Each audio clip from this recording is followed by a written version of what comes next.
We are talking about Andor, folks. It's the last 3 episodes. We're bringing in the back end. That did not sound right. Of what some people are saying is the best Star Wars ever. Is it really? We're going to talk about it here today on Two Geeks and a Microphone.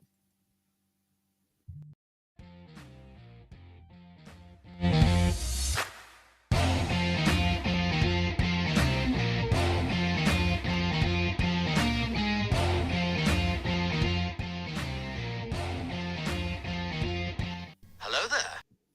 So who talks first? You talk first? I talk first. I'll talk first, everybody. Welcome to the show, Two Geeks and a Microphone, everybody. I am your co-host, Mr. Steven Boster, along with the one, the only, the most beardiest dude I know so far. It's pretty crazy, Mr. Michael Shanks. Mike, say hey to everybody. Good morning to all you geeks out there in Geekdom Land. You know, speaking of the beard, we lost a major patriarch over this last week. We lost the great Phil Robertson. One of the stars of the Duck Dynasty TV series and the founder of the Duck Commander Dynasty. Yeah. Anyway, I've been watching a lot of tributes to Phil over the last week and stuff. I really liked Phil, and one of the things I saw Willie, one of his sons, who's the CEO. He attended ZZ Top's 50th party, or for their 50th anniversary and stuff, which would have also been Dusty Hill's 70th birthday. Of course, then Dusty passed away like a year later. Yeah. But anyway, Willie says in the article, yeah, when I got there and I met ZZ Top, he goes, our beards bowed to their beards. He goes, they've been rocking this look a lot longer than we have. I don't know if they've been rocking it longer than Phil had been, but right. Hey, Sam, welcome. I want to give a shout out to Sam. Good to have you with us, man. Yeah. So yeah, I thought that was a funny beard story, and I thought I'd share it with everyone. Well, I would like to share with everybody. I didn't plan on doing this. Well, I'm not as what's the word? I'm not as prepared, but I do want to share with everybody. If you go to our website, Two Geeks and a Microphone, it's www.twogeeksmike.com. There you'll find all things Two Geeks, but I thought it'd be nice just to share with everybody. Mike, we have a new affiliate sponsorship. Yeah. And so if you go to our website and scroll down, speaking of beards, Live Bearded is, we're doing a sponsorship with them, a new affiliate sponsor. If you do buy something from Live Bearded through our link, it does help the show some. Just want to be open about that. But you can just click on the banner and it will take you to the Live Bearded website. Yes. And Mike has worked up where they've got this really cool, here it is, the sample pack. Was it the sample pack you were talking about? Yes, the sample pack is how I started with Live Bearded. I saw them advertised, and I saw that you get the sample pack, and the sample pack gives you samples of all 6 of their main scents. So you get each one of the kits. So you get a sample of the beard oil, the shampoo, conditioner, and the beard butter. And it's so nice because, they, like I said, they have all 6 scents in there, so you can try every one of them. But even better, they give you a scorecard when you get that sampler pack. So as you try them, you can score each one of the products, and that way you can keep track of which one you like the best. And then at the end, you order your favorite one, which worked out great for me. And then my 2 favorites are Executive and Legend. Those are my favorites. I love the smell of those 2. Executive and Legend. Cool. So it's only $10, everybody, and you'll get a $10 credit for your next order. So it's like getting it for free when you think about it. So which I thought was a great deal. And I don't know if they'll do this with every order, but the first order they sent me a whole bunch of stickers, really cool Live Bearded stickers. Oh, So I thought that was neat. And then the second order, they sent me one of the rubber wristbands, the silicone wristbands, Mhm. that has their motto, and their motto is actions over words, which I thought was cool. Very cool.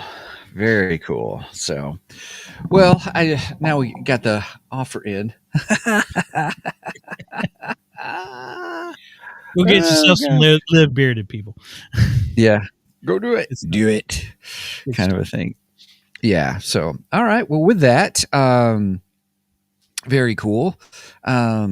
We today, everybody, are talking about Andor, and we're wrapping up the series. We first were like, well, do we want to? We never. If you haven't seen our first part of season 2, you can watch that and kind of laugh at us as we talk about it. But then also we. Once we saw these last 3 episodes, we were like, ooh, we probably do need to talk about this a little bit more. So we're going to talk Andor, everybody. But before we get into that, I do want to say, well, let's move into our. Did you say you had geeky news or no? I don't have geeky news, but I do have Geekdar. Geekdar. Let's Geekdar. get into it, everybody. Go with the radar, sir. What's wrong with it? I've lost the bleeps, I've lost the sweeps, and I've lost the creeps. The what? The what? And the what? You know, the bleeps, the sweeps, and the creeps. It's not all. Yeah, I just wanted to click this. My wife said sample pack is great, and some of them smell amazing. Yeah.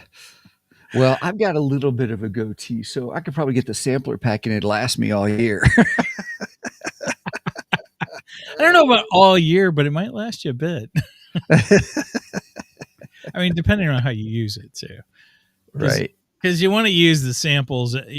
Actually, they're all numbered. They're really helpful on how to use them and everything. It's really good. Just Okay. check it out, people. Anyway, Right. all right, let's move on. So Geekdar, I forgot we were in Geekdar. I have a few things for Geekdar this morning. I don't know if you got anything, Steven. Do you want me to start first? You want to start first? What do you want to do? Let's go alternate. So you got one, then I'll go, then All right, back all right. and forth. All right, sounds good. First one. We got a lot of Geekdar, guys, because we didn't do it last week. Yeah, we can. And I had things come in. So the first one, I've been waiting for this ever since the last time we had him on the episode. We had Tom Hutchinson of Big Dog Inc. on, and Yep. I ordered this while we were on the air with him. I ordered his Critter book, and I finally got it, not this week, but last week. And I've read the first 2 books of it. First 2 books in this, because it's the trade paperback edition of I don't know how many so many issues of Critter, and I really like it. It's good. It's just like he says. It's comic books as you remember them. It's superheroes with spandex and gadgets and all the fun things about reading comic books. And I think Critter's a pretty good character. I'm really enjoying her so far. And along with it, he gave me a Critter sticker. Nice. So I'm going to put this on my MacBook. Now that I waited till after waited to show it on the show, I can put it on my MacBook. You going to put it next to the Live Bearded stickers? Yeah, I probably will put a Live Bearded sticker on there too. I've got a couple other stickers on there too. Nice. I got fantasy books, their sticker on it. What else do I got on there, Megan? Camo apple. Oh yeah, I got a camo apple. Because my computer is a MacBook. And what? And a freedom sticker. That's nice. So nice. Very cool. Very cool. I will soon have Live Bearded and Critter on there too. Nice. Well, so is my turn? Yeah. So I'm just going to take a minute on this one. So last weekend, actually opening night, I went to go see Mission Impossible: The Final Reckoning, Dun, dun, and dun, dun, dun, dun, dun, dun, dun, I dun. saw a meme. Somebody had said there's a meme out there, I saw the meme and they said the Mission Impossible theme is actually is the Morse code of MI, I guess, or something like that, or something. I don't know if that's true or not. Of MI. Yeah, Mission Impossible. MI. Okay. Dun, dun, dun, dun, dun, dun, dun, dun, dun, dun, dun, dun, dun, dun, dun, dun, dun. I don't know. Doesn't sound right to me, right? So I haven't looked into it. But anyway, here's the dealioso on the film. I would give it a strong 9 out of 10 biplanes. I'll put it Wow. that way. Oh, because, biplanes. yeah, if you've seen the commercial, if you've seen the trailer with the biplanes, that is a phenomenal scene to see in the theater. Okay. And is it worth seeing in the theater? Yes, once. It is not as good as Dead Reckoning story wise because it's already done all the setup. So some of the story is okay, but the way he gets the team together, it is a fitting ending. I'm not going to say anything more about I don't want to give any spoilers away. Try not to, but the story went weird, but bar none, the best tension filled Mission Impossible of any of the movies. The tension in it, I needed to do some relaxation exercises after I saw the movie because it was really, it was great. The tension is great. If you're looking for more like, there's not a whole lot of action per se, realistically, but there are a lot more espionage or I don't say espionage, but the political side of things and when you should do something and not do something. Some of the action it's not like frenetic action like he's got in a bunch of other ones. There's just a lot of stuff going on, big car chases and stuff. There is some of that. The best action is the biplane sequence at the end. It's just really good, and so it was enjoyable. I enjoyed seeing it in the theater. Will I buy it when it comes out? Yes, because I own all the other Mission Impossibles because I love spy movies. Is if you it's good to see in the theater once. It is a movie theater experience. Even Tom Cruise came out before at the beginning of the film to say, "Hey, thank you for coming to see this in the theater as it was meant to be seen." Oh, that's pretty cool. Yeah, it was. It was really cool. It reminded me of like, wow, Hayden Christensen came out before Revenge of the Sith when I went to go see the anniversary. Hayden Christensen did a thing where he came out, and said, "Hey, thanks for coming" and stuff, and all. So it reminded me of that too as well. So that's cool. Yeah, Tom Cruise has his moments where he's really freaking weird, and then he has his moments where he's just like this super cool guy. So yeah, and that's I guess that's one of those cool moments. Yeah, he was. He's good. I mean, him doing his own stunts and all that kind of stuff is just crazy, kind of thing. But it is worth seeing. So I'll stick it at that. All right, your turn. All right. Second one. This is kind of interesting. I've got a little bit of a story behind this one. I'm trying to get the books together. So, a couple of years ago, I don't know how I came across it, but I came across something about William Shatner and how William Shatner was never happy with his death in Star Trek Generations. The first crossover. Oh, right. Yeah. I thought it was kind of wimpy myself. Yeah. Openly. Yeah. So he wrote his own book and it's called Star Trek The Return with him and Captain Picard together. Oh, okay. But I didn't know it. I heard about the story. I was like, well, that sounds interesting. I might have to get that book. And I managed to find it on Amazon, even though it's out of print. And I found it in hardback too, which I was really super excited about. I was like, oh, that's so cool. Well, then, a couple years go by, I still hadn't read it. And I was doing some more research on it. Come to find out, it's actually one of two trilogies that William Shatner wrote. So he wrote 6 books. He wrote 6 books. Okay. Wow. So, and that's the second book in the first trilogy. So the Wah first book, wah. yeah, right. So we happened to be at the flea market last month, and there was a guy. He had science fiction books and stuff, and hardback science fiction books, and real dirt cheap. And I was like, oh, I wonder what he's got. He had some Star Wars ones, and I was first heading towards the Star Wars ones, and then I happened to see the book that I have, which, oops, is The Return. And I was like, oh, wow, that'd be cool if he had the other ones. And then Brenda goes, Michael, look. And sure enough, Eden, Ashes of Eden, is the first book. He had that. And then I was like, well, if he only had Avenger. And she goes, look again. I love flea markets. I got them for $2 a piece. So Yeah. they're cheap. They're in great condition, and they're the hardback edition. So Man, there's like a big dopamine hit when you get a good deal at a flea market, or especially when I just completed Goodwill. the whole William Shatner trilogy. I was like, oh, so you said that's the first trilogy then? Yeah, that's the first trilogy. So now you got to find the second trilogy. Yeah, well, I don't know. We'll see. Have you started reading them? I actually started listening to the audios. I did find the audios on Apple. Have you come to the dark side of listening to audiobooks? Okay. I sometimes listen to audiobooks. It all depends.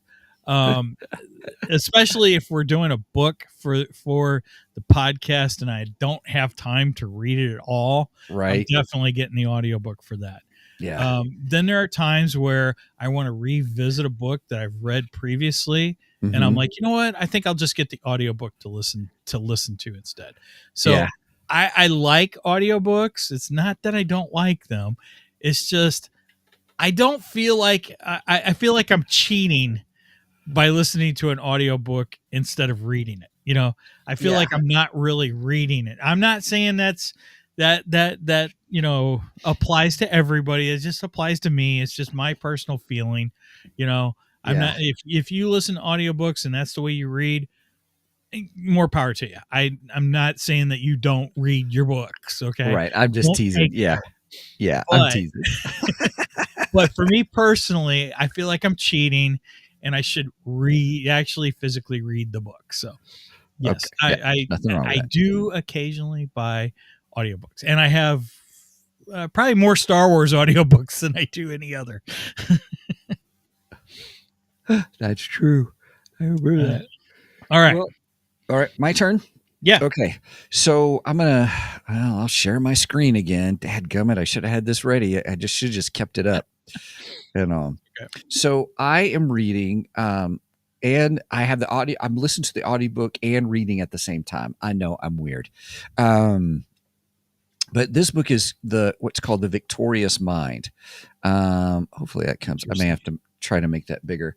So I got it directly from the author, from his website, which is called Magnetic Memory Method.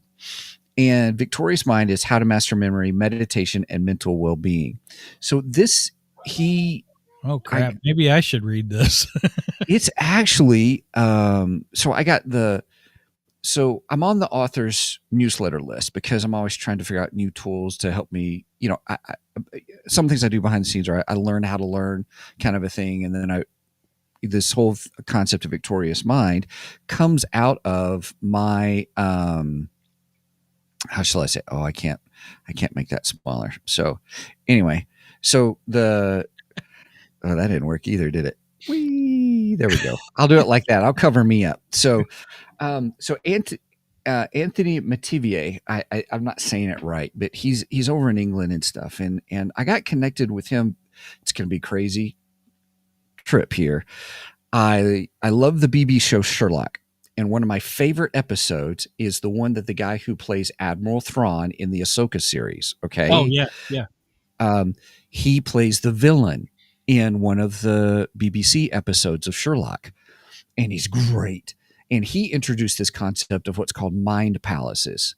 and in that show. And I thought, well, I'll just that's a fascinating concept. So I looked it up and stuff. And so it's a memory method. And so then I got connected. I don't even know how I got, popped up on my YouTube feed kind of a thing. And I really like this guy. He's really down to earth and has studies. But this book is his story on being in hospitals. He gosh, he was a musician. Then he was trying to get his PhD, but then he wrote a poem that was really dark. And the professors, it was for a class or something. And the professors were like, hey, you may want to go see this doctor about this. Yep. They had him committed. So, and it was like bipolar, like extreme bipolar or something like that. And so it was all this stuff where he would do medicines and medications and stuff. And, but what he found was in the process was, instead of doing medications, he really found a way through memory and really, it's hit on what meditation helped do for him and memory together. And so this is his story. It's really fascinating. It's really good. And so that's what I'm reading right now. That's on my read list right now. So I'm reading it and listening to it at the same time because the author does the audio book. And so it's great because I'm catching his inflection on things and stuff and reading along kind of a thing. Nice. So anyway, so there's my well, that didn't work either. What in the world did you do, Stephen? I'm gone. I disappeared. Quarter of the screen disappeared. I know. It's like wah wah. Wow. All right, there we go. All right, there's mine. There's my other one. All right. I have one last one and then an honorable mention. Okay, we'll do your last one, then I'll do my last one, and then do your honorable mention. All right. So my last one is I got my copy of Gilgamesh Immortal by Nice. Gadawa, right? Gadawa, yeah. Okay. We learned how to say it properly last week. We asked it before the show last week. Yeah.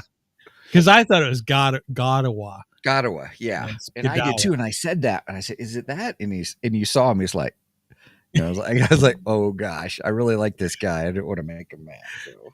Yeah, I can just see the wheels turning in his head. Dude, I'm on your show. Learn how to say my name. No, right. He was actually very nice. He was super nice. Yeah. But anyway, he was very kind to both Stephen and I. He sent Stephen a code for Amazon audiobook. Speaking of audiobooks, yeah, for Enoch Primordial. And then he sent me a copy of Gilgamesh since I'm reading the physical issues. And I've got 2 more chapters left in Enoch that I'll probably finish this weekend. Yeah. And then I can start on Gilgamesh. So yeah, really, I've started a couple of chapters in Enoch. And so I'm looking forward to that because Enoch's one of the most interesting characters in the Bible because it doesn't say much about him. But then all of a sudden, he walked with God, and then one day, God took him. Right. He's gone. Out of here. Yep. Yeah. He's a very intriguing character. We should say. Yeah. I'm looking forward to it. Enoch is fantastic in the book. I love his character.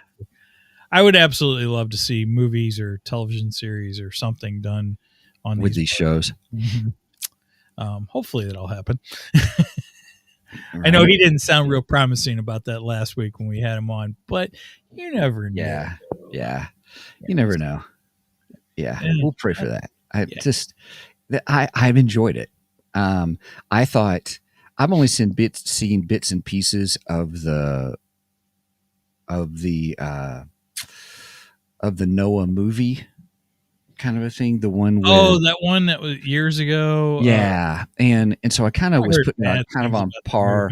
I've only seen bits and pieces, and I was kind of thinking as I read the Noah story of his, I'm like, oh, that is so much more better than the much more better movie than I've seen. Cheers. Cheers everybody. Cheers.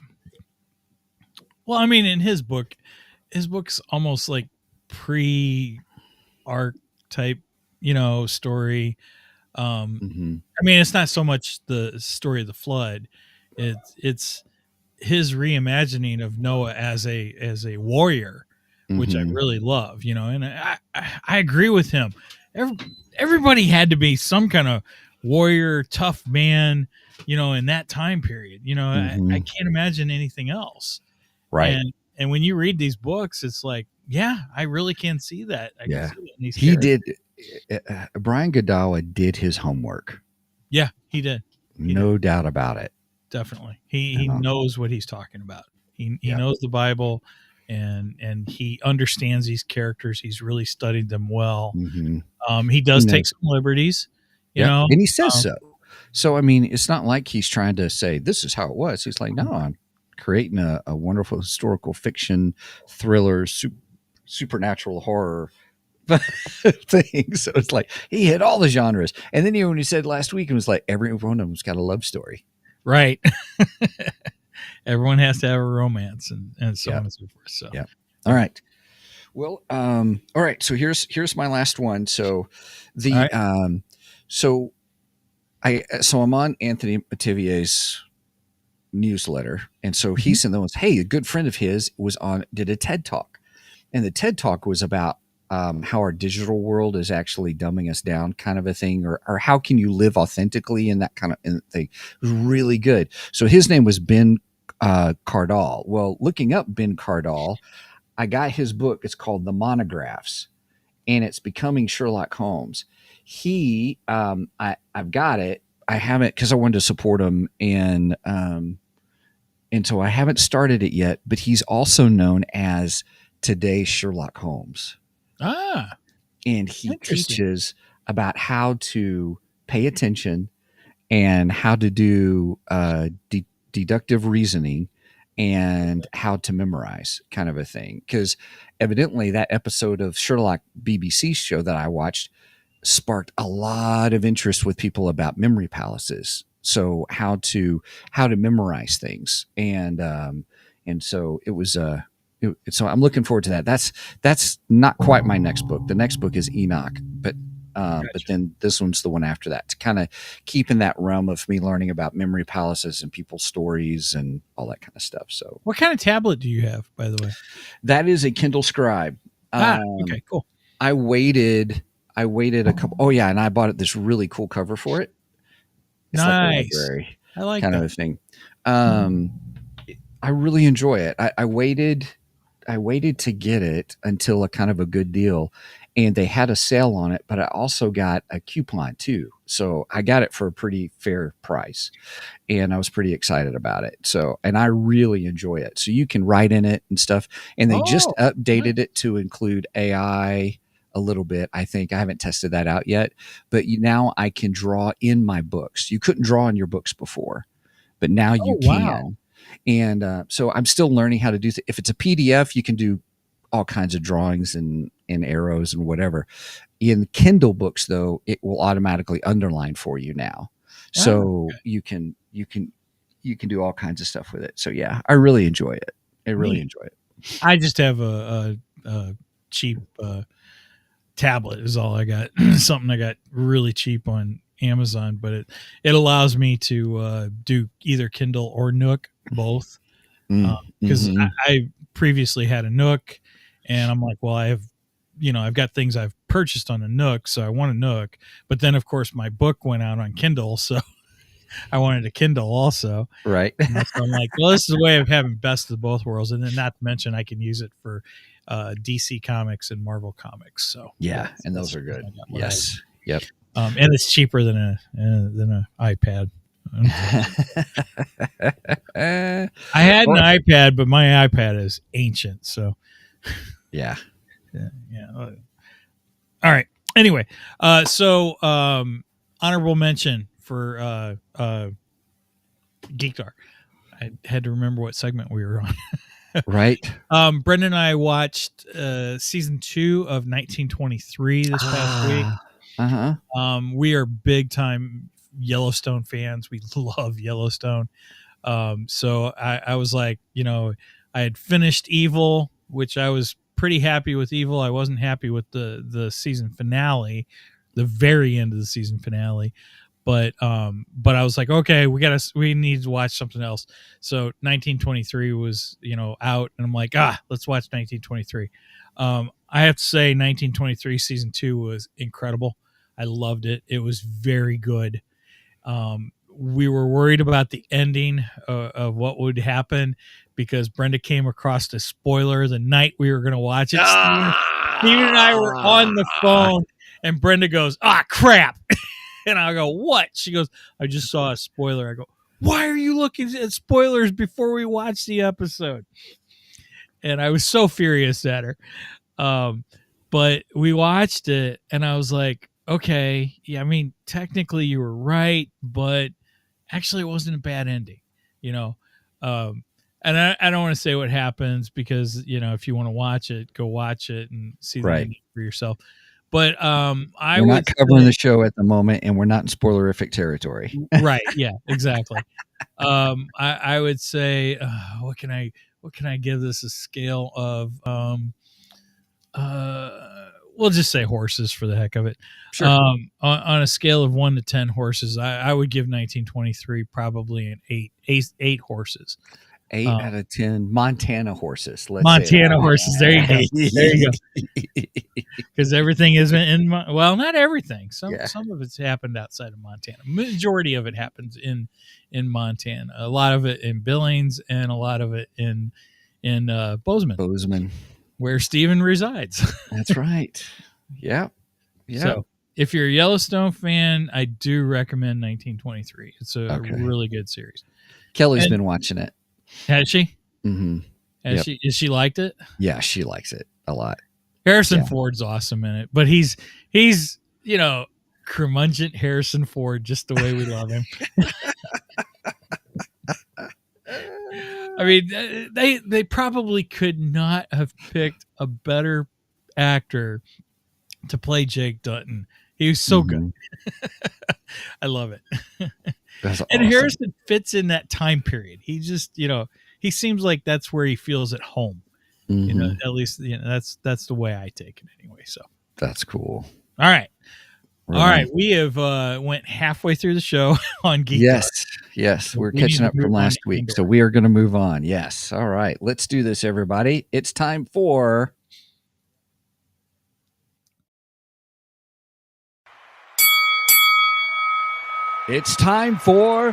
the main event. Real quick, my wife also said Helen Mirren does a great job as his wife. Yes, she does. She was fantastic. So everybody in that show was fantastic. Yeah, I love them. I can't rave much more about them. But we are not talking about 1923. We are talking about the Disney Plus series Andor. So we just wrapped up season 2 of Andor. Stephen and I we had reviewed all the way up to the last 3 episodes. Mm-hmm. And then they aired the last 3 episodes right after we did that. After we did the show, right? We were like, oops. Luckily, we had an opening this week. We had everything planned for like the next month and a half, something like that. And then Steven goes, what are we doing next week? Oh, we got next week open? We better talk about Andor. Right. So here we are. Andor, season 2, final 3 episodes. What are your overall thoughts? Just on these 3. Is that what we're saying? Just on these 3. If I was to score it, and let's do K2SOs. Yeah. I would give it, just these 3 episodes, I give it 9 out of 10. Oh, nice. K2SOs. Nice. I was like, all right, this would be the dark Star Wars. It moved quickly. I don't know how many episodes it was just to get to the lead up to everything led up to these 3, realistically, in my mind. And we've got the true sparks of the rebellion catching fire. So where Andor was kind of the sparks of the rebellion, here's what's happening.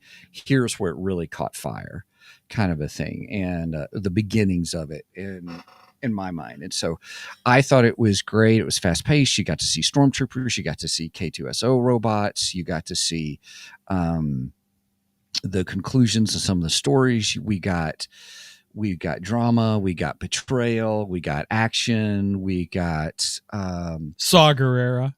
We got Saw Gerrera, right? He's crazy as ever. I love Saw Gerrera. You don't know where I'm at. We know exactly where you're at. No, you don't know where I'm at.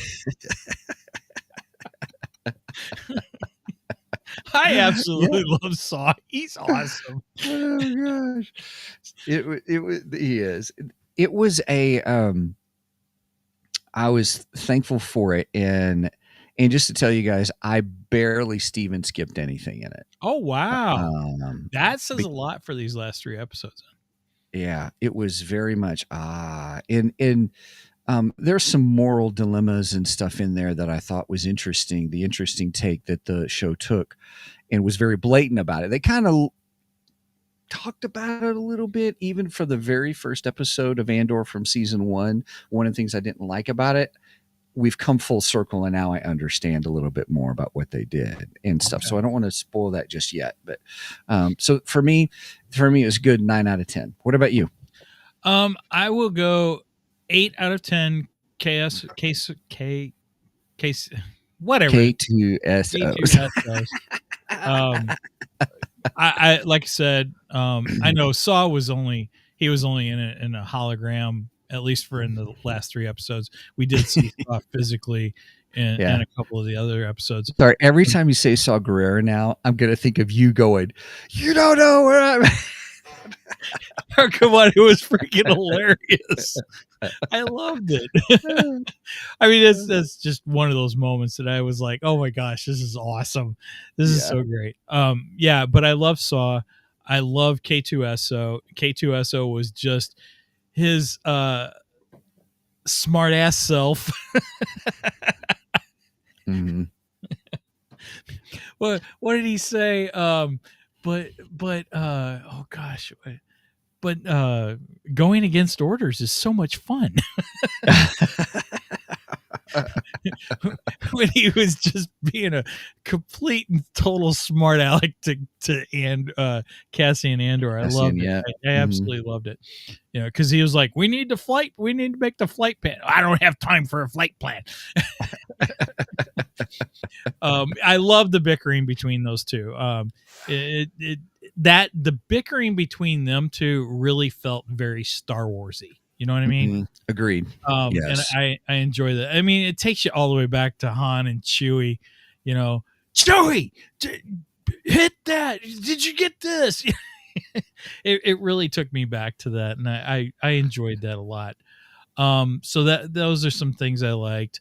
Kind of sucks what happened to Luthen. We'll get into that a little bit. And then there's something I want to mention that I think this helped stormtroopers, and I'll get into that a little bit as we. I'm looking forward to that. Okay, into spoiler territory. Okay. So those are the things I really liked, and I really like that it kind of butts up right against Rogue One. You know, so you can watch the end of Andor and then go right into Rogue One and feel right at home. You know, those are the things I like. So overall, I would say season 2 is a big improvement over season 1. I know that season 1 it has its fans. There's a lot of people that really like season 1, but at the same time, there's a lot of people like us who were just bored through season. Right. I felt there was a lot less boredom throughout season 2 than there was season 1, and then the last 3 episodes moved a lot faster, and I really enjoyed them a lot. Same here.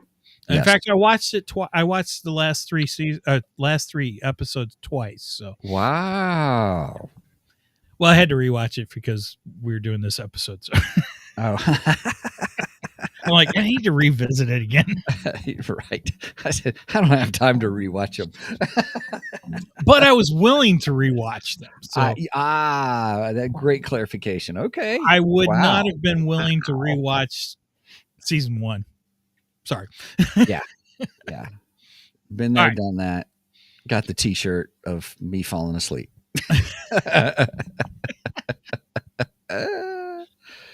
Oh shoot! Do we now got to make a Steven Sleeps T-shirt? No. No. You just have you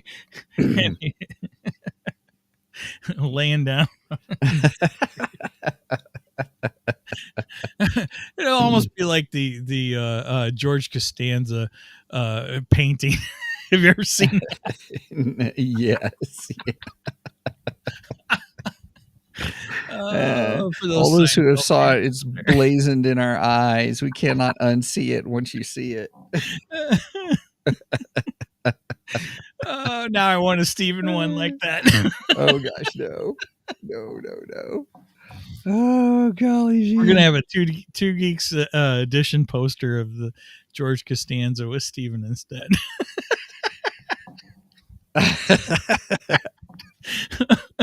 Okay, let's move on. yeah. Let's keep going. All right. So, the reason I picked one of the reasons I picked K2SOs for our scale was because I remember you while we were watching it. Where's K2SO? Where's Right. K2SO? Where's K2SO? We watch each episode and we're like, where's K2SO? K2SO. And also I thought, that'd be a good scale for us and stuff. So I give you kudos for that.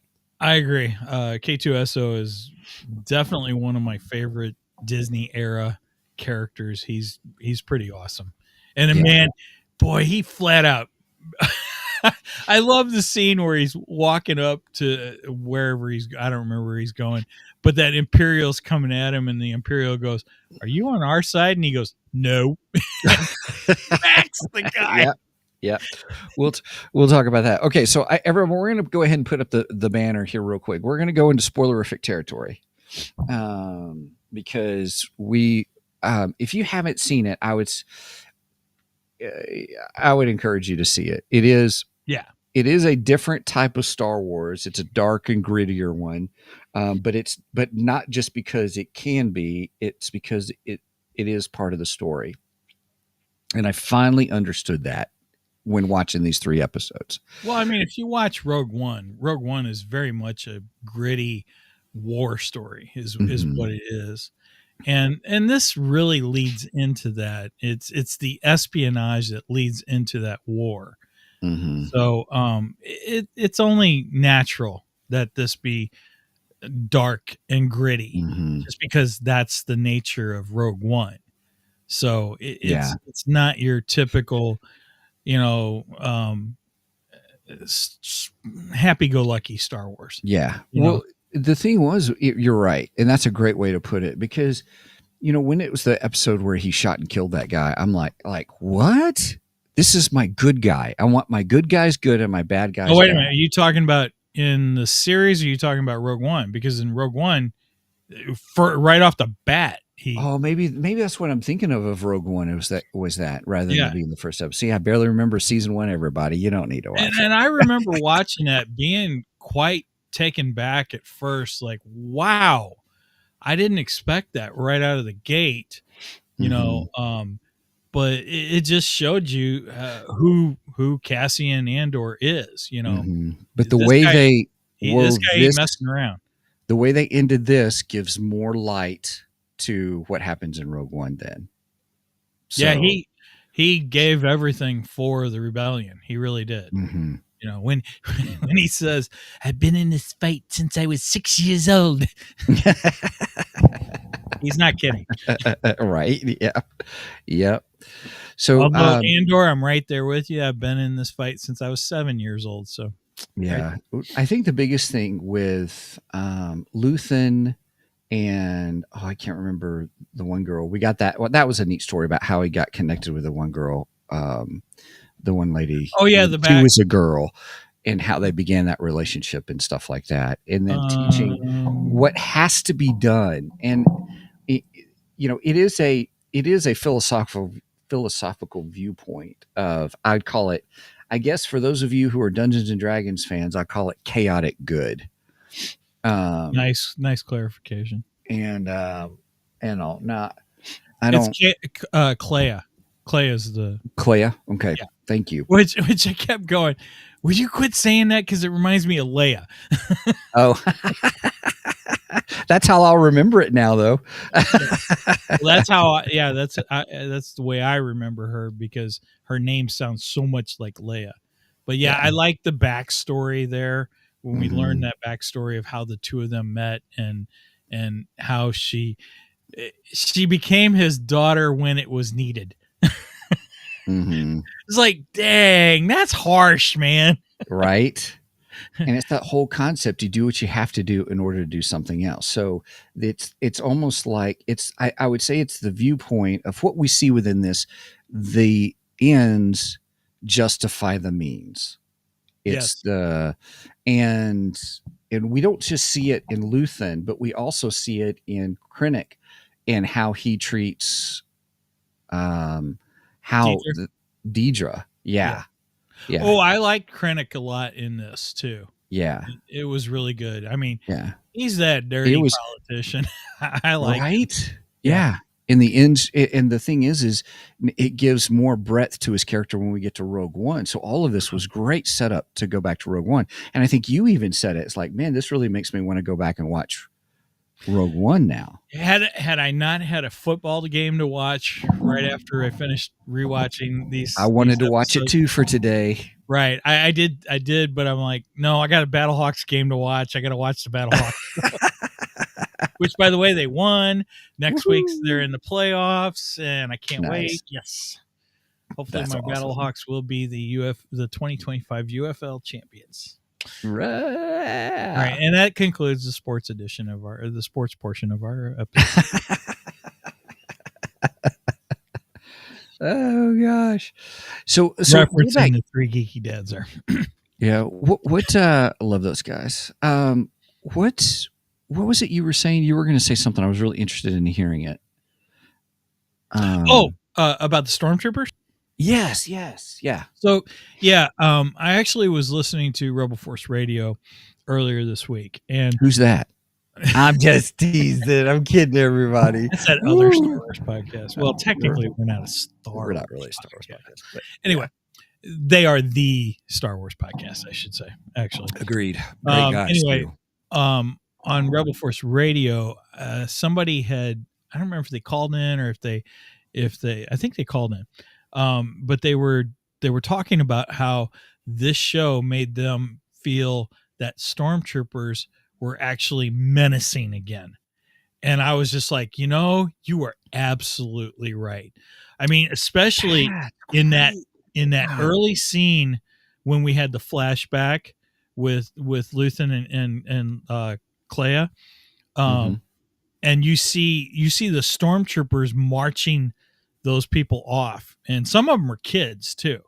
So yeah, I know this breaks your rule, but man, it showed. And the stormtroopers flat out they execute them, and that's something we've never seen the stormtroopers do. Lined them up and executed them. Yeah, right. I was just like, ooh, and it was that did push the envelope for me.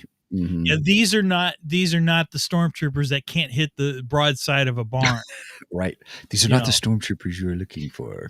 Yeah. These are the menacing stormtroopers that have made come back. But what it made me think about is I remember back in the days before Disney, back in the dark times. When we all we had were the movies and the novels and stuff carrying forward, and then we had all those background stories on Darth Vader and the 501st. And I remember all those stories of the 501st being this elite stormtrooper troop that was Darth Vader's personal troop, and they were just menacing, and this is like, oh, this feels like what stormtroopers should have felt like all along. So I was really happy that we got menacing stormtroopers and not the bumbling ones Mhm. Like we see the scout troopers in Mandalorian that can't even hit a can on the ground, you know, Oh, right. I remember that. Yes. which was That was funny. kind of poking fun. It's making fun of Right. it. Yeah. Yeah, it's making Yeah. fun of the whole stormtroopers can't hit the broadside of a barn. And yes, it was funny, but overall, I think it hurts. I think it hurts Star Wars. It really does. So I'm glad to get that, because as a kid, I never thought of the stormtroopers not being able to hit anything. I Yeah. just thought of them as these uh, how should I say, um, well, Infantrymen. yeah, to me they were intimidating, you know, Mhm. back then, when I was a kid and stuff. And it wasn't until I was older and all the jokes came of, yeah, stormtroopers can't hit anything, and then you had the whole stormtroopers versus red shirts of Star Trek, because the red shirts die first, and so on and so forth, and who would Right. win a fight? Well, they both die, that kind of thing, which again is funny, but Mhm. overall I think it hurts the legacy of Star Wars. Yeah. And I really feel that this series helped to bring that back. How about that, Disney? You guys actually did something positive for Star Wars. That's a big I thing to applaud you. say. Golf Yeah. clap.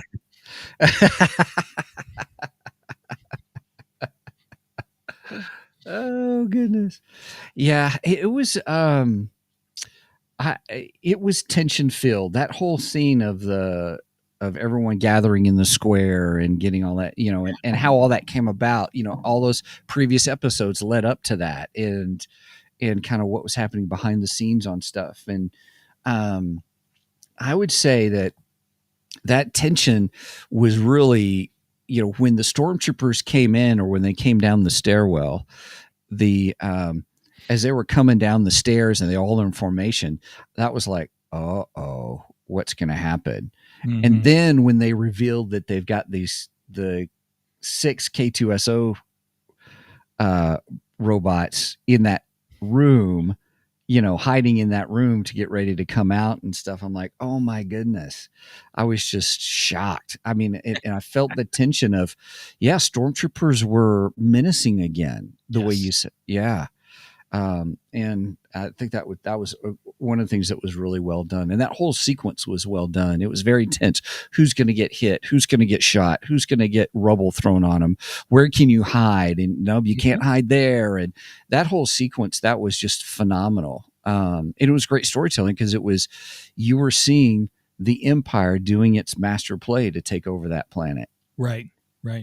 Um, Yep. and then the politics happening at the Senate that would hide that as well. Yeah, I think we were getting the seeds of, when Grand Moff Tarkin comes walking into the conference room, and In the New Hope, I know where it says. Right. What And does he say? he says the Emperor has dissolved the Senate. The regional governors. Regional governors now have direct control. I might have that line slightly messed up, but Mhm. I think we saw the seeds of that happening in this, which is kind of cool, because it directly connects to A New Hope in that way. Mhm. So that was cool too. So Yeah. all right, I have an article that I wanted to bring up. Oh, okay. So now this skips all the way to the very end of Andor. So if Okay. you're not ready to go there, then let's not talk about the article yet. But if you are, Let's do it. Let's do it. Okay. I All love right. it. So if we skip all the way to the end. Oh, wait. I do want to mention something else before I do this. Yeah. Let's slightly talk about what's his face? Leia's father. Bail Organa. Bail Organa. Yeah. Organa. I just want to address Bail Organa for a minute. Yeah. So Jimmy Schmitz to yeah. the other actor, who's a really good actor, actually. Yes. Hold on. He was in Miss Congeniality with Sandra Bullock. Golly gee, I can't remember his name. We're all like searching our Let's search our webs. What was the name? Bail Organa. Did you find it? It Benjamin Bratt. There it is. Benjamin Bratt. Okay. Yeah, who's a good actor. I like him I did too. as an actor. I know there's a lot of controversy around the fact that they recast Jimmy Smits and put in Benjamin Bratt instead. Mhm. I liked him. I thought he did a fairly good job. Would I have preferred Jimmy Smits? Yes, because we've seen him all the way back to episode 3. I think that's where he was introduced, wasn't it? Episode 3, as I think so. Bail Organa. And then we saw him through Ahsoka, the Ahsoka series. And I thought he was fantastic in that. So would I have preferred him? Yes. Am I disappointed? No, not really. I thought Benjamin Bratt did a fairly good job as Bail Organa. Yeah. I thought he did really well. I also heard criticism this past week that this made Bail Organa look like a real asshole. And I want to know what you thought of that, because No, I mean, I didn't think so. I didn't really feel that with him. Yeah. I felt that he's just trying to do the best he can for the rebellion, but yet still keep himself kind of hidden as a senator, Yeah. So and he didn't agree with Cassian, and I think you get a lot of that throughout the rebellion, where you got these different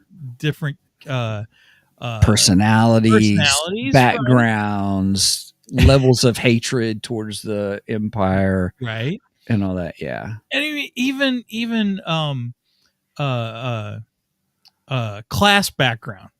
I couldn't think of a better way to say that. Socioeconomic. Right. Yeah. We even have that. I mean, obviously, Bail, he's a wealthy man.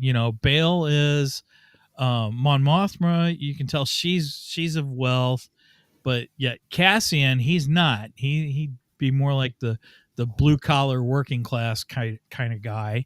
That kind of thing. Luthen comes in between somewhere in there, I think. Because he's an antique dealer.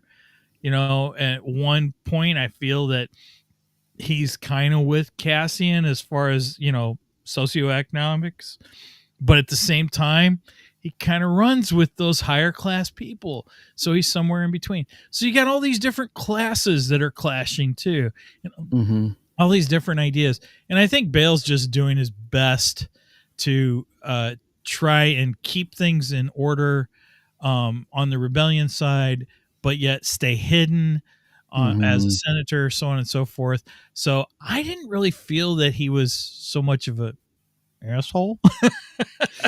Yeah, I think that's the biggest thing. Everyone's playing their part, and they have to do it in such a way that seems dark at times. Again, Great. ends justify the means is I think the theme behind much of that.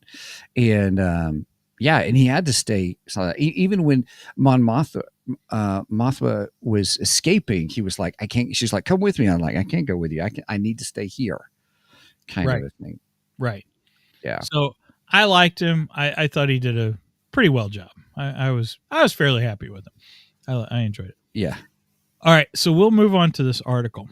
And well, real quick. I heard still on that thing, Benjamin Bratt only came in because Jimmy Smith. It was a scheduling problem. Right. That's what I heard. They already had, they've already got all these people already. It's like, I'm sure they still want it openly. I think, Tony Gilroy, they still wanted him to play it, but you had a scheduling difficulty and you're like, we've already got everything set up over here. It's just I think it's just one of those things. They just had to make the hard decision. We can't stop production because of one person's schedule when we have everybody else. And that's how I took it. I thought it was just a scheduling issue, and kudos for having to make a hard decision and having Benjamin Bratt come in, but they got Benjamin Bratt to come in. Even think of it that way too. Right. Exactly. I mean, he's the same caliber of an actor as Yeah. Jim Smits is, Yeah. and I they thought it was have a a great very choice. similar look. They you do. know. I'm not going to say they look exactly alike or anything like that, but it was a believable enough. It was a close enough resemblance that I thought, Yeah. visually, I can see Benjamin Bratt in that role. You know what I mean? Mhm. It's not like they picked somebody completely different, Oh yeah. and brought him in. Pick some pale, pasty white guy like me to play it. No, I'm just kidding. Exactly. I've heard that they've recast Balin Skull. Yes, from with Ahsoka, Gregor which from I'm actually really happy to hear. I mean, for anyone who doesn't know, the actor that played Balin Skull, that was, gosh, I cannot remember his name. Hold on. it was played by Ray Stevenson. Ray Stevenson, yes. And He tragically passed away, like right Mhm. after that season ended, and so Mhm. I'm So the new guy is Rory McCain is his name. okay. And I watched Game of Thrones and he was fabulous. He was Awesome. one of my favorite characters in the way he acted that character. I can't think of his name all of a sudden in what he did in that. But he was, let me get it right. His character's name. Oh, I can't think of somebody's going to say, Steven, you're an idiot. Gosh, I can't think of it, but it was really good. He was one of my every time he was on the screen, I was just like, I love this character and all and stuff. That's so good. That's good. and Well, also, I think he's going to be great for the role. I think that's one area that the recasting is very important in, because I love that character, and I was looking forward to seeing how what happens to that character, where he goes to next, and I'm glad that we're going to get to see that still. Mhm. Otherwise we would not have gotten that whatsoever. Hey, nobody for anybody. He's in the house. Good What's up, morning. man? Our fellow Ripiverse buddy. Awesome. Yeah. So I got a question for you. Nobody for anybody. Are you like to the point that they're releasing so much stuff for Ripiverse? You're like, I don't have that much money. Yeah, right now Ripiverse has just been put on hold. I hate to say that, but it has. I mean, for me personally, just because I can't afford everything they're coming out with, man. Right. They're It's coming out great with stuff. so much stuff. It's like, oh, I want that. I want that. I want that. I can't afford that. Right? And that. Yeah, here he goes. He's good. He's in the poorhouse. Yeah, I know how it is, buddy. I feel your pain, man. Oh gosh. Let us know if you get any new stuff, though. Yeah. Maybe someday we should have you on and we can talk some Ripiverse. That'd be fun. Ooh, that would be cool. Yeah. Have you got some ISOM 3? I have not got ISOM 3 yet. I want to. I just haven't picked it up yet. The question is, did he get ISOM 3? Right. Anyway. Or is he still in the poorhouse? like the rest of us. Maybe ISOM 3 put him in the poorhouse. Yes. My wife says extra money for camping. Right. Oh. Nobody for anybody says he got it yesterday. Awesome. Let us know how you like it. All right. Yep. So moving forward with Andor, I want to get to this article. So the very end, we're gonna skip to the very, very end of Andor. Okay. And we go off of Yavin 4, which, by the way, I love that this series took place on Yavin 4. That's awesome, and it looks just like it did in A New Hope, and that's fantastic. That's one of the things that they did really, really well in this series. But we go back to the first planet we saw in the beginning of season 2, which is Mina Rauru. Okay. Very, very Star Wars name that I can't say. Yeah. But anyway, we go back to that and we see Bix, who she's the one who had the relationship with Cassian. Okay. Yeah. And she's the one that took off and left Cassian and everything. Well, as we see her walking through a wheat field and she's carrying a little baby. Yeah. So, thoughts on the baby? Thoughts? No, I have none on the baby. I thought, oh, okay, he was a dad. He ended up being a dad, or Yes. his legacy will live on, kind of a thing. Yes. So this could set up possibly a whole new adventure, because this. Okay, let me read the article. So the article, and this comes from Inverse. I don't know what Inverse is. I just did some searching on Andor and I found they do this. a lot of entertainment news. Okay. It says the very last scene of Andor isn't set on Yavin, but Mina Rau, the agricultural planet where Bix hid out at the beginning of the season. She is reunited with B2EMO. But that is not the biggest surprise. What? I was like, oh yeah, the square robot. Yeah, the square robot. It was pretty funny. I liked him. As the camera follows her into a wheat field, we see she's not alone. She's carrying a baby. The baby she was presumably pregnant with when she left Yavin in episode 9. The scene is dialogue-less, aside from Bix comforting the baby, so we don't know much about Bix and Cassian's child. But while this baby appears only briefly, it could spell the continuation of Andor's story in the future. The final scenes of Andor are set in 0 BBY, BBY standing for Before the Battle of Yavin, the same year as Rogue One and A New Hope. That means that this child would only be about 2 years older than Poe Dameron, and 5 years older than Kylo Ren, meaning they could play a similar role in the sequel trilogy, just as their father did with the original trilogy. In fact, if Poe didn't already have an in-canon origin story, Bix's child could have been retconned as Poe. If you squint, Poe's mom, Shara Bay, was an A-Wing pilot who ended up living on Yavin 4 in the comic books. Strange coincidence. Interesting. Andor showed us so much of what happened before the original trilogy and the Mandoverse collection of TV shows. It is all set in the New Republic era after the original trilogy, with an upcoming movie following Rey after the sequel trilogy. There's only one real gap in the timeline, that era right before the sequel trilogy. Could this space Nepo baby go on to great things when he or she grows up, helping the Resistance find its feet again, the same way Andor helped the Rebellion? It's a lofty idea, but it could be a slam dunk for a future spinoff.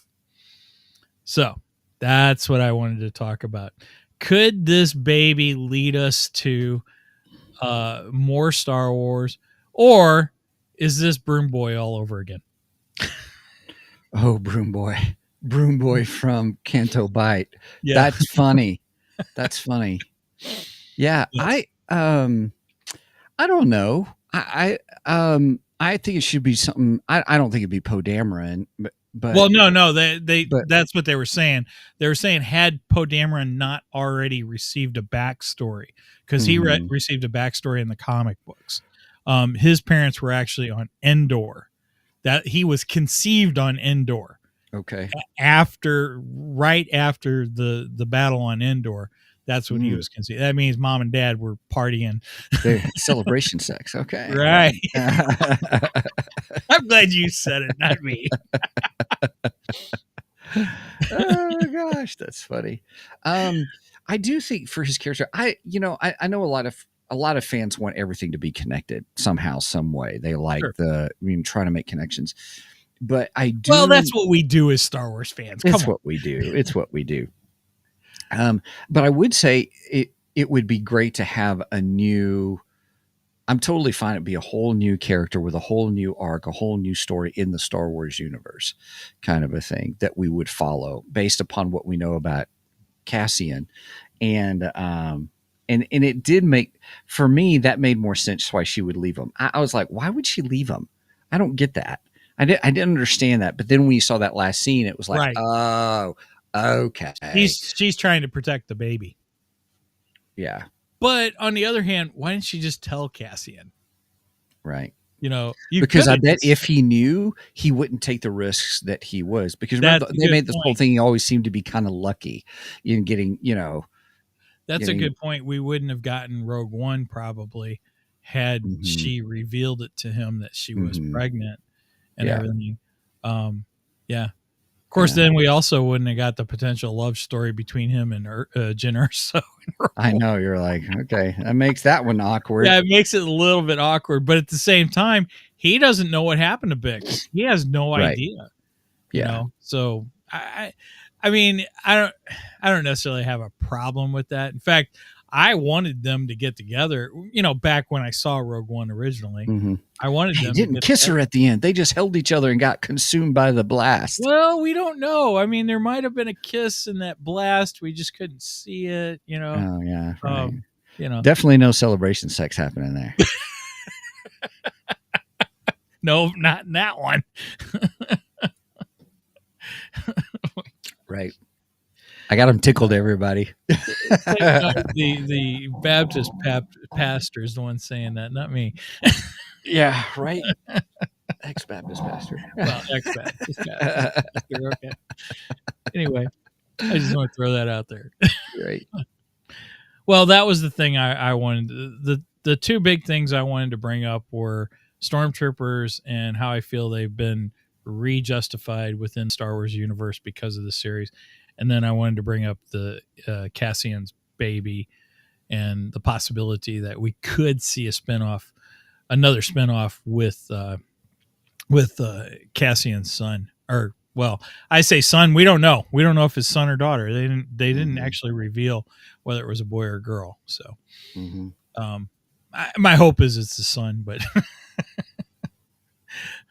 I just want to see another, butt kicking, rebellion type guy. That's all. Yeah, I think that's the biggest thing is, we always have these set up with these characters, and then I think we want to see them get to that kick butt type of individual. Like, we got some of that with Luke Skywalker in Return of the Jedi, kind of a thing. But when we saw him at the end of season 2 of Mandalorian, that's what all of us as fans were wanting to see that. See, now, when you talk Return of the Jedi, my standout moments with Return of the Jedi, number one, when he walks into Jabba's palace and he chokes the Gamorrean guard, because that was the establishing moment of this is not the Luke Skywalker you knew before. This is a much more powerful Luke Skywalker. And that was the only reason that Lucas did that, because he wanted to establish quickly, because I know there's been a lot of people who are like, well, Luke's a Jedi. He wouldn't kill the Gamorrean. Yeah, he wouldn't have used the chokehold on them. So I agree with you that therefore is he more gray Jedi or something because he did use the chokehold. That's not a move. But right.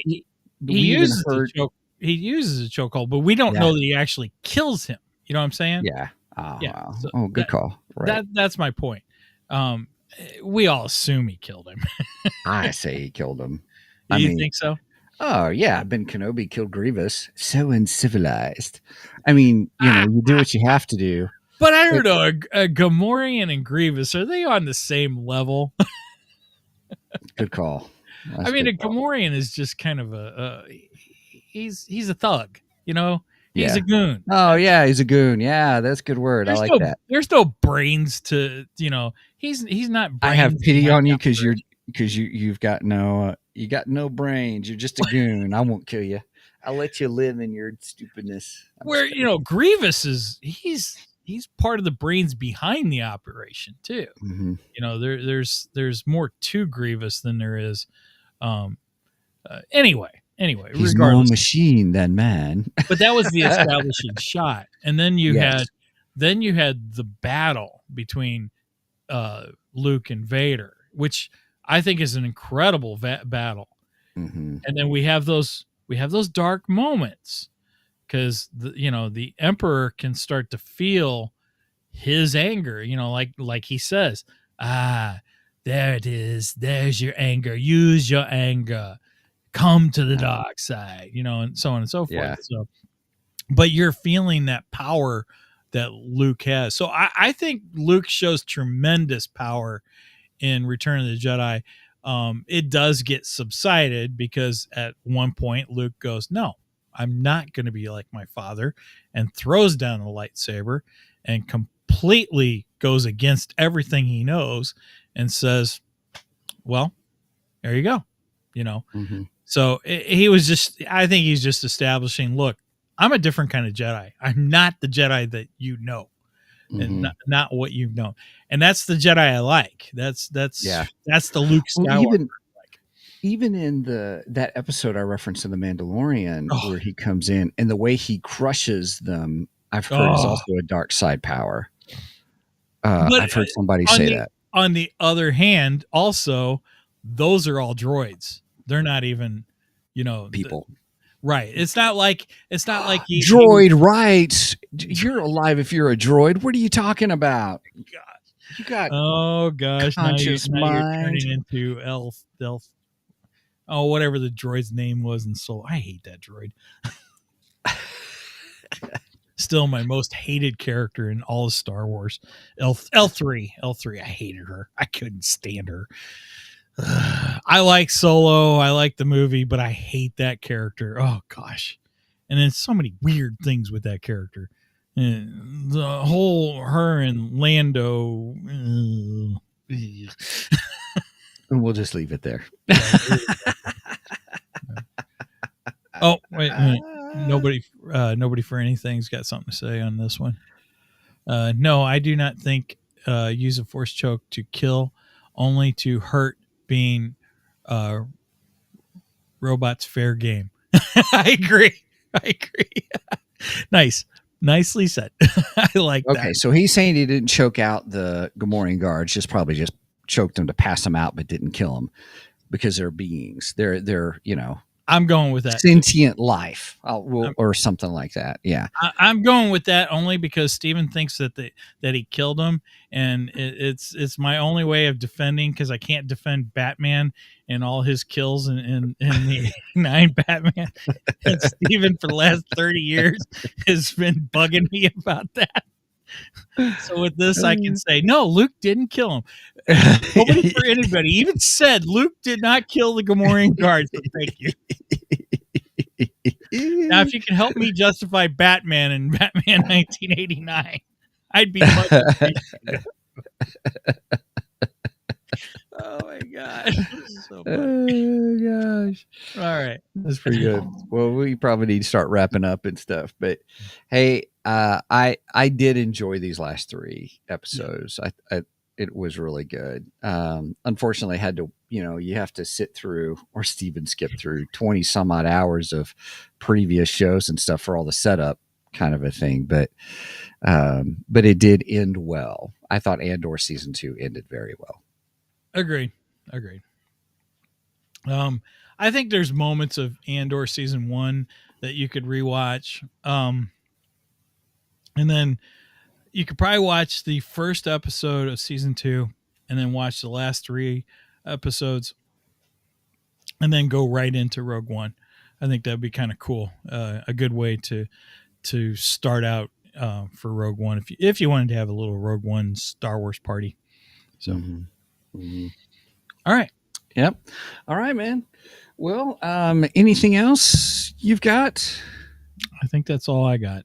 That's all I got. All right, everybody. Well, hey, you made it this far. Thank you so much for joining us. We really appreciate it. We enjoy the interactions and stuff and people coming on and just chit-chatting along with us. That we just do geeky coffee table conversations about stuff. And so we're so glad that you join us. If you want more, I would suggest you go check out our website at www.twogeeksmike.com.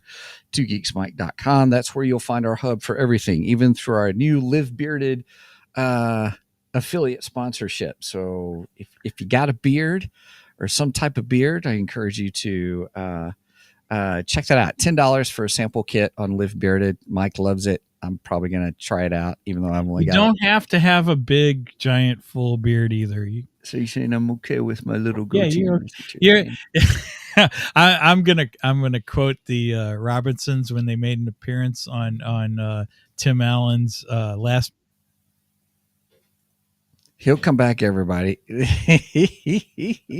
Oh, there you go. all right. So when it was Cy Robinson, and he was talking to Kyle on Last Man Standing, and he goes, "Oh, look at the girly beard." Yeah. Real quick shout out to Who Knows. Who Knows says, Yes. Thanks so much, you two. You are very welcome. Hey, thanks for commenting and hanging out with us. Really appreciate it. Yes. And then also Nobody for Anybody. Like to listen to you guys. Have a good day. You Thank you, as sir. well. You as well. Thank you. We love your comments, by the way. Yes, we do. You always add something to the show. Thank you very much. Yeah. We love having the interaction. So you guys keep it up. Thank you so much for joining us. As I said, if you can go to our website, or if you want to check out our merch page, you can get to it from our website. But www.twogeeksmikemerch.com. You can just help support us that way, or you can help support us at Ko-fi, ko-fi.com/2geeks, or you can search and find us there. We've got like a little $1 tier, a $2 tier, and a $3 tier, and that just goes to help us. We keep it minimal because we just help paying it for the stuff we need to do for the show, for our podcast hosting, our video hosting, and stuff to do that. And then but if you want to contact us, one of the best ways you can do that is on our email at show@twogeeksmike.com, show@twogeeksmike.com. Mike really pays attention to those and stuff and all. Oh, awesome. Real quick. Who knows? Well, you just got a new sub. Thank you. Awesome. Thank you so much. Very Make nice sure of you join us. Mike's going to tell you when you can join us. And then who knows, if you want to interact with us and comment on the show, we like to talk through the comments as we're doing it. So Mike, anything else that you have? Yeah, if you made it this far, please make sure and go subscribe to us on the socials. If you go subscribe on Facebook, you will get notifications of, anytime I post any memes. Sometimes I steal them, sometimes I make them, just all depends. If I find something funny and I think is appropriate for our show, I post it over there. I post a lot of Star Wars stuff over there. Let's face it. that's the truth. Star Wars and comic books. Anyway, so go and make sure and like us over on Facebook and comment on us. That's a great way to comment to us. And also, if you're watching on either Rumble or YouTube, because we do go live on both of those, along with Twitch and Facebook, go give us a like and a subscribe over on those platforms too. And with Facebook, we will always let you know when we go live. Speaking of going live, we go live every Saturday morning at 9 a.m. Central Standard Time. You do the math on the rest, because I don't like math. And before I close this out for the day, I just want to give a big shout out to all of those subscribers, because we got some new subscribers on YouTube and Rumble this past week. Such as who knows today as well. Right. Appreciate you guys. Hope you have a wonderful day. You as well. Thank you, buddy. Keep going. We got several new subscribers on both YouTube and Rumble due to our episode last week with Brian Godawa. Mm-hmm. I'm gonna get that in my head and get his name right. So we just want to tell you we appreciate you and thank you very much for subscribing, and we hope that we earn your subscription. All right. So with that said, anything else, Steven? Nope, that's it. All right. Great. I had minimal times I disappeared today, so I'm happy with that. It's getting better. So with that said, please do not Steven skip this episode because we are much more better than the rest. Cheers.